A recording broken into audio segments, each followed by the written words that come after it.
Bonjour à tous, ravi de vous retrouver pour un nouvel épisode au quotidien. Un épisode que j'essaye de faire toutes les 2 3 semaines à peu près. Le prochain sera une FAQ. Je posterai sur Twitter et sur Instagram un post justement à ce sujet et vous pourrez me poser toutes vos questions et j'essaierai d'y répondre dans le prochain podcast au quotidien, qu'il sortira certainement avant les vacances ou peut-être après. Je ferai une pause de 2 ou 3 semaines pendant les vacances de la Toussaint. Aujourd'hui, on parle des 3 ou 4 premières semaines de l'année, voire les 5 même, pardon. Bien sûr, je dis 4 ou 5 parce que j'ai eu une semaine d'école à la maison, donc ça m'a fait un peu bizarre et ça m'a un peu décalé dans ma progression et dans ce que j'avais prévu de faire avec les élèves. Il a fallu presque tout recommencer, même au niveau des règles, même si ils sont super cette année. Ça comprend très très vite ce que j'attends d'eux, mais effectivement, quand on fait une semaine à la maison pour reprendre, il y a toujours une période d'adaptation. Donc cette semaine, ce qui était super, je ne sais pas vous dans votre département, mais dans le mien, et bah, comme l'incidence était en dessous de 50 depuis plus d'une semaine, on a pu enlever les masques, enfin les élèves ont pu enlever les masques en classe. Ça fait vraiment bizarre, ça fait un an que j'ai des élèves avec masque en classe et là, plus de soucis de masque. C'était super. Ça fait vraiment bizarre parce que bon, il y en a qui me diront que je voyais leur visage en récréation, effectivement, et en EPS, mais voir en classe toute sa classe, justement tous ses élèves sans masque, ça fait vraiment du bien. Et ça booste beaucoup et ça remonte vraiment le moral.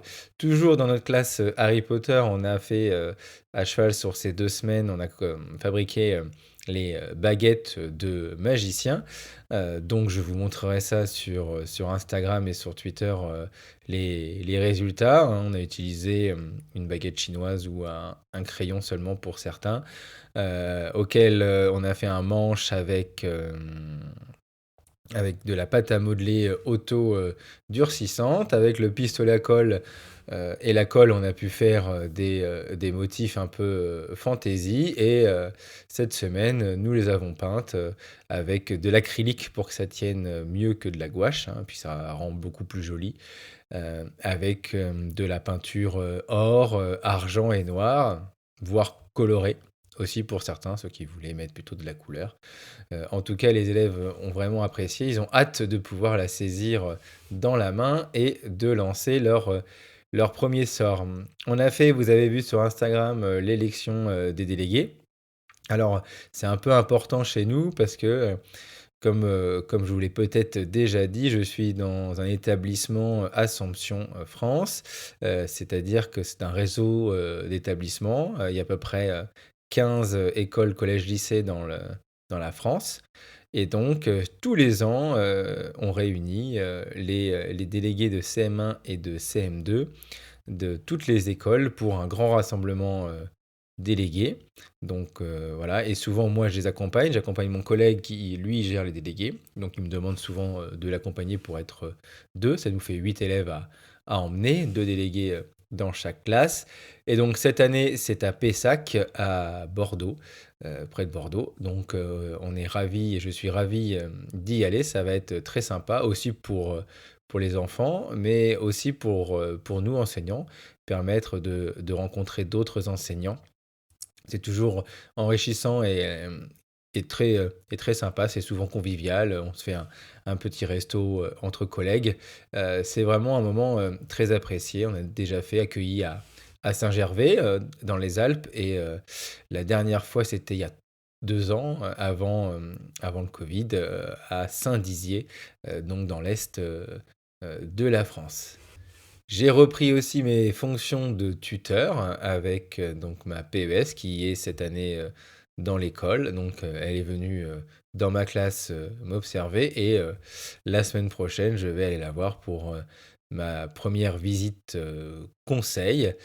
Donc j'espère que ça va bien se passer. Je suis très content de suivre encore cette année une PES ancien format, car les nouveaux formats maintenant avec le master qui a changé, des PES de ce type, il n'y en aura plus dans les années qui vont venir. J'ai le plaisir aussi, même si j'aurais pu faire depuis le début de l'année, mais le planning, les plannings sont chargés en début d'année, hein, vous savez ce que c'est. le plaisir de refaire fonctionner un peu mon auto-entreprise de formation et donc de reprendre les formations le mercredi qui arrive bientôt. Ce sera au sud de Paris et dans les Yvelines où il y a un gros déploiement d'iPad dans les écoles primaires. Donc je vais aller voir les collègues le mercredi et reprendre du coup le rythme des formations. Donc ça fait très plaisir de reprendre comme ça en présentiel parce que l'année dernière, toutes ces formations étaient en visio et comme je l'avais peut-être déjà dit, faire des visios sur l'usage de l'iPad en distanciel, c'est pas terrible. Il faut être là pour accompagner à côté. C'est bien plus, euh, c'est bien plus enrichissant et pour les collègues, pour leur montrer les usages, c'est bien plus facile aussi euh, pour moi. Et j'ai aussi terminé, autre bonne nouvelle que je voulais partager avec vous, hein, j'ai la chance de pouvoir travailler avec les éditions Magnard cette année et, euh, et reprendre un peu les fiches mémo, les petits mémos. Voilà, donc je les ai repris pour CM1, CM2 et j'ai aussi fait deux nouvelles versions pour des fins de cycle 3 qui seront normalement en vente, si j'ai bien compris, à partir de février 2022. Donc c'est une grande fierté pour moi de mettre ce petit pied dans le monde de l'édition.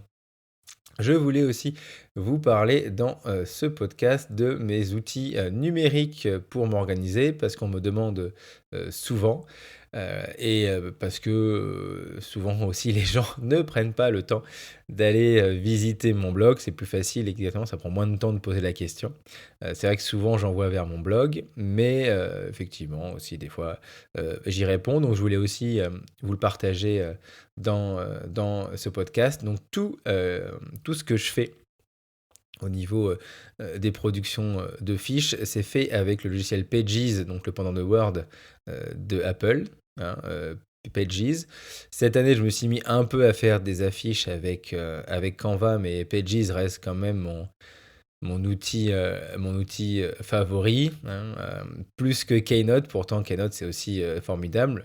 Pour Keynote, je fais mes présentations pour les élèves en classe, hein, mais c'est le PowerPoint d'Apple, hein. Mais toujours est-il que voilà, Pages, c'est vraiment voilà, mon logiciel fétiche. Je fais tout avec. Pour organiser mon travail, j'utilise Things de Cultured Code, qui n'est pas rappel de Apple, parce que ça permet des choses un peu plus poussées que l'application rappel d'Apple. Mais en tout cas, voilà, Things pour mes rappels, pour m'organiser, pour mes tâches et mes notes. Donc toutes les infos, toutes les notes rapides que je prends, elles sont dans le logiciel Beer, l'ours en anglais, mais ça vous le savez déjà. Avec la mise à jour iOS 15, je pense que je vais réutiliser un petit peu plus Apple Notes, avec les notes rapides de l'iPad qui suffit juste de faire un petit swipe du coin droit pour faire apparaître une note et soit écrire, soit avec le clavier ou avec le pencil. Donc ça c'est super pratique, quel gain de temps. Donc peut-être que cette fonctionnalité va me faire abandonner Beer, même si Beer est top parce qu'elle me permet de créer des liens de notes euh, que je mets après dans Things pour m'organiser. Je ne sais pas si vous avez compris ce que je voulais dire. Et donc quand j'ai des notes, enfin quand j'ai des rappels, j'ai ma note qui va avec et paf, je pars dedans. Même si je pourrais tout mettre dans Things, enfin c'est un peu compliqué, mais Things c'est plutôt des tâches. Donc j'essaye d'avoir. C'est vrai que s'il y avait un jour une application qui faisait tout en un, notes, rappel, calendrier et mail, alors là ça serait le bonheur de tout lier dans une application. Ça éviterait d'en avoir 36. Et bien sûr, après tout ça, je le synchronise dans mon OneNote. OneNote de Microsoft que j'adore, hein, qui est vraiment un logiciel à tout faire. Et j'en ai fait des vidéos sur ma chaîne YouTube, j'en ai fait des articles sur mon blog. Donc là, il y a de quoi faire sur OneNote, qui est mon deuxième logiciel fétiche, on va dire. Et donc, tout est synchronisé dans OneNote comme un grand classeur numérique, hein, finalement.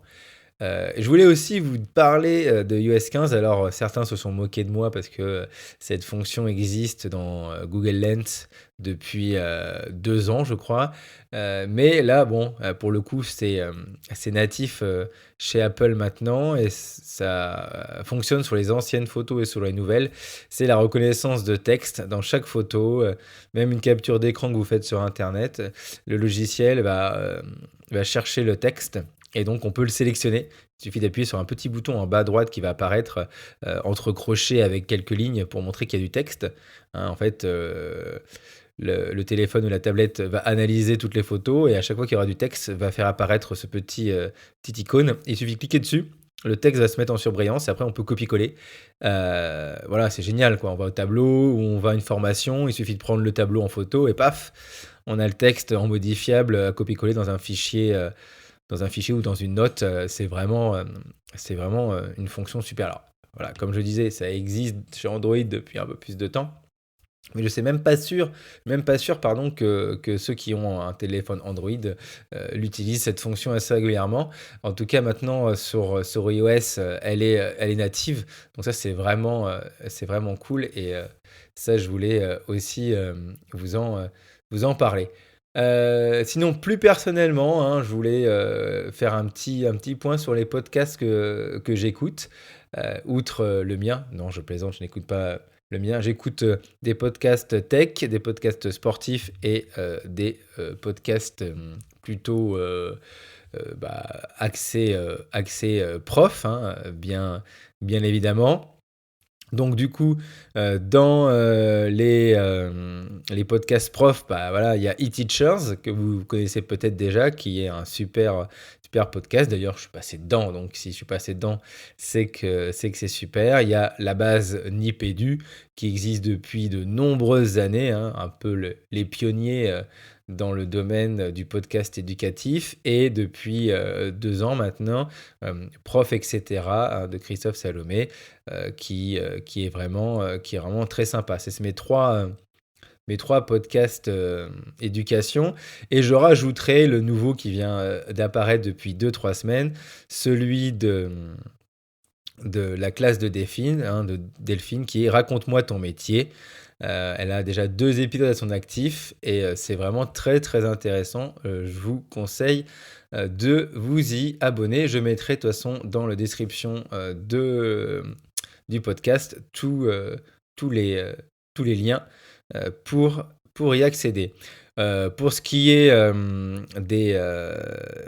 des podcasts tech, pardon, bah forcément, il y a Tech Café que vous devez connaître, hein, quand on s'intéresse au numérique et Apple.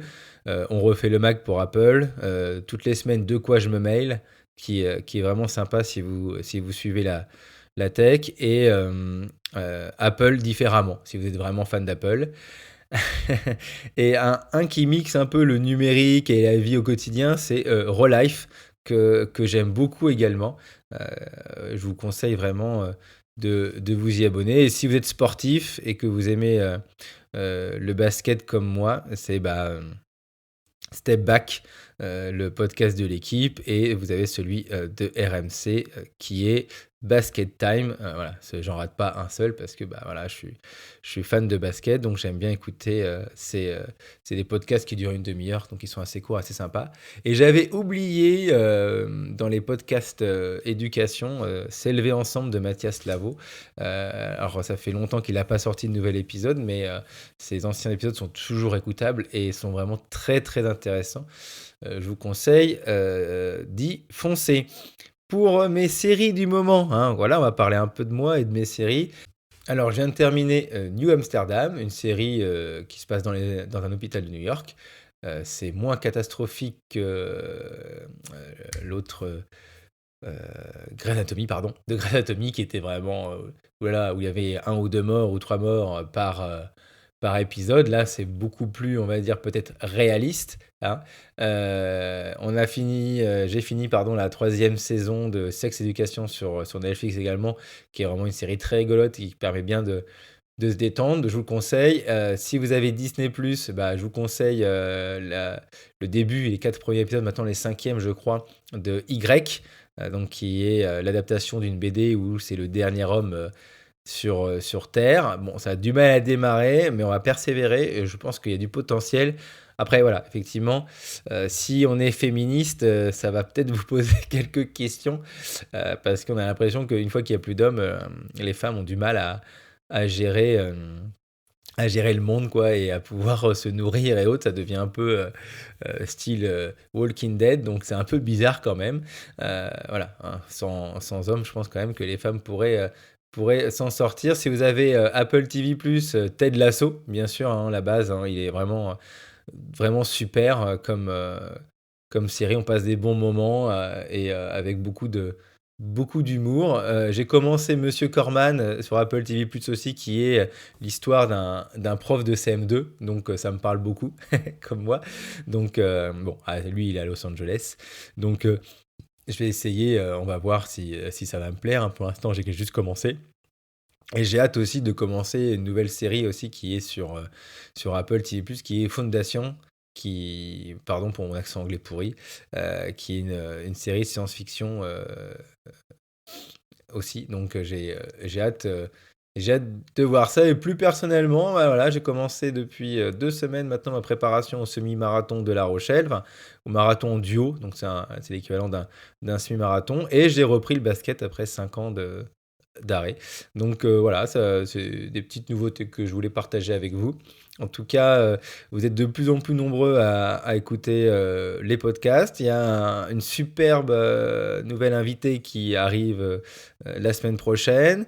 Pour le nouveau mensuel, ce sera après les vacances avec Thomas et Charlène. Donc je tiens le cap d'un épisode par semaine. Je vois que vous aussi, vous tenez le cap et vous écoutez assez fidèlement pour certains, avec des retours tous les week-ends et les mercredis sur ces écoutes. Donc ça me fait vraiment beaucoup plaisir et comme je vous l'avais déjà dit, ça me pousse à continuer sur ce rythme.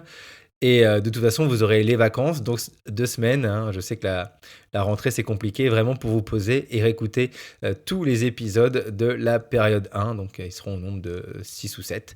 Donc, voilà. Je voulais vous remercier. Merci encore pour votre accueil. Merci pour votre écoute.